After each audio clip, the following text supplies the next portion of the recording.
Bangkay ng pedicab driver na tagpuang palutang-lutang sa Angalacan River sa Mangaldan, Pangasinan.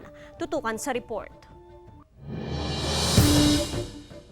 Tatlong minor de edad na naliligo sa Angalacan River sa Barangay Tubag, Mangaldan, Pangasinan ang nakakita sa bangkay ng pedicab driver na si Rani Bautista na palutang-lutang sa ilog. Ayon sa kaanak ng biktima, hindi raw talaga nagpapaalam ang biktima tuwing umaalis. Nag-inom pa ata sila dyan sa Manghay, hindi ko alam kasi yun ang kwento ng mga kaibigan niya. Tapos pumunta sila ng Nibaliw. Ayun, nag-inuman ata uli sila. Saka naligo. Based ka mga relatives niya is habitual drunkenness po yung habit niya.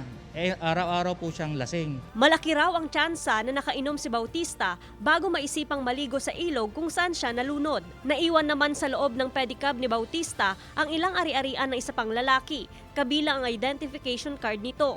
Paniniwala ng mag-anak na posibleng kasama siya ni Bautista na naligo sa ilog. Hindi rin daw nauwi din. Hindi pa rin din nakita. Sabi ko kasi yung gamit niya andito. Kaya para sa isip namin, baka isa rin siyang nalunod. Lumalim din umano ang lebel ng tubig sa ilog dahil sa naranasang mga pag-ulan bunsod ng sama ng panahon.